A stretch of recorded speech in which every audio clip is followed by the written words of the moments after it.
வணக்கம் மக்களே! நான் மனோஜ். வியூவர்ஸ் எல்லோரையும் என்னோட மிஸ்டர் ட்ரிப்மேன் சேனலுக்கு வரவேற்கிறேன். நம்ம இன்னைக்கு எங்க வந்திருக்கோம்னு பார்த்தீங்கன்னா, கேரள மாநிலம் பாலக்காட்டுல இருக்கிற ஒரு கோட்டைக்கு தான். இந்த கோட்டையோட இன்னொரு பேர் திப்பு சுல்தான் கோட்டை, இல்ல கல்கோட்டைன்னு சொல்லுவாங்க. தமிழ்நாடு மற்றும் கேரளா எல்லையான பாலக்காட்டுல இந்த திப்பு சுல்தான் கோட்டை அமைஞ்சிருக்கு. இந்த பிரம்மாண்டமா காட்சியளிக்கிற இந்த கோட்டை இந்தியாவில் இருக்கிற சில சிதறமடையாத கோட்டைகளில் இந்த கோட்டையும் ஒன்று. அகழிகளா வெட்டப்பட்டு மிகவும் பாதுகாப்பானதா இருக்கு. இந்த அகழியில இப்ப பாத்தீங்கன்னா ஆமைகள் மற்றும் மீன்கள் நீந்துறத பார்க்க முடியும். ஆனா அந்த காலங்கள்ல கண்டிப்பா இந்த அகழியில முதலைகள்லாம் இருந்திருக்கலாம் இந்த கோட்டையோட பாதுகாப்புக்காக. இப்ப நம்ம நின்னுட்டு இருக்க இந்த பாலத்து வழியா மட்டும்தான் இந்த கோட்டைக்கு உள்ள நுழைய முடியும். வாங்க இந்த கோட்டைக்குள்ள போய் இந்த கோட்டையில என்னதான் இருக்கு, அப்புறம் இந்த கோட்டையோட சிறப்பம்சங்கள் என்ன அப்படிங்கிறத ஒவ்வொன்றா பார்க்கலாம். வாங்க வீடியோக்குள்ள போலாம்.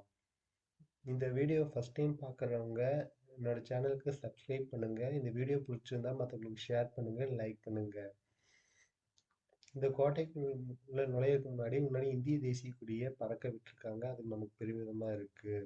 இந்த கோட்டைக்குள்ள நுழையும் போது மிகவும் அகலமா இருக்கு. அதே மாதிரி வளைந்து நெளிந்து உள்ள போற மாதிரி இருக்கு. இது கோட்டையோட பாதுகாப்புக்காக அமைச்சிருக்கலாம். பல யானைப்படை, குதிரைப்படைகள்லாம் போறதுக்காக பெருசா அமைச்சிருக்காங்க. இந்த கோட்டையோட நுழைவாயிலே மிகவும் பிரம்மாண்டமா தூண்களோட இருக்கு. இந்த கோட்டைக்கு உள்ள நுழைந்ததுமே முன்பகுதியில ஆஞ்சநேயர் கோவில் அமைச்சிருக்காங்க. இது வீரர்கள் வழிபாட்டுக்காக இருந்திருக்கலாம். இந்த கோட்டைக்குள்ள என்ட்ரு ஆனதுமே தூண்கள் அமைச்சிருக்காங்க பாதுகாப்புக்காக. வீரர்களோட நிப்பாட்டியிருப்பாங்க போல. இந்த கோட்டைக்குள்ள நுழைந்ததுமே ஆஞ்சநேயர் கோயில்ல வழிபட்டுட்டு அதுக்கப்புறமா இந்த கோட்டையை சுத்தி பார்க்கலாம். வருடங்கள் பழமையான இந்த கோட்டையோட வரலாறு என்னன்னு பார்த்தீங்கன்னா, 18ஆம் நூற்றாண்டுக்கு முற்பகுதியில ஆட்சி புரிந்த அச்சன்கிற சிற்றரசர்கிட்டருந்து கோழிக்கோட் அரசாங்கம் இந்த பகுதியை கைப்பற்ற நினைக்குது. ஆனா அச்சன் ஹைதர் அலி கிட்ட உதவி நாடுறாரு. ஹைதர் அலியும் பாலக்காட்டை தன்வசப்படுத்துவதற்காக ஹைதர் அலிக்கு உதவி செஞ்சு இந்த இடத்த ஹைதர் அலியோட கட்டுப்பாட்டுல வச்சிருக்காங்க. அப்போ இந்த இடத்த மிகப்பெரிய கல்கோட்டையா கட்டப்படுது. அதுக்கப்புறமா 1760க்கு அப்புறம் ஹைதர் அலிக்கும் ஆங்கிலேயர்களுக்கும் இடையில பல போர்கள் நடக்குது. அதுல ஆங்கிலேயர்கள் இந்த கோட்டையை கைப்பற்றாங்க.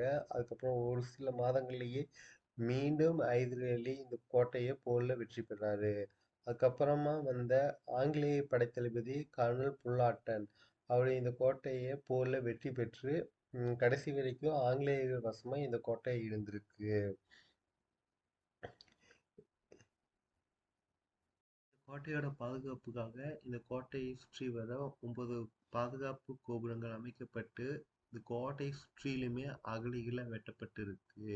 இத்தனை பாதுகாப்புகளை தாண்டி தான் யாரா இருந்தாலுமே இந்த கோட்டைக்குள்ள நுழைய மாதிரி அமைச்சிருக்காங்க. இந்த கோட்டைக்கு உள்ள கோபுரங்கள்லாம் எதுவுமே இல்லை. ஆங்கிலேயர்களால் கட்டப்பட்ட இந்த கட்டிடம் மட்டும்தான் இருக்கு. இது இன்னுமே பாலக்காட்டு அரசோட தாலுகா ஆபீஸா இன்னுமே செயல்பாட்டுல இருக்கு. கேரளா அரசாங்கம் இந்த கோட்டையை இன்னுமே நல்லா பராமரிச்சுட்டு வராங்க.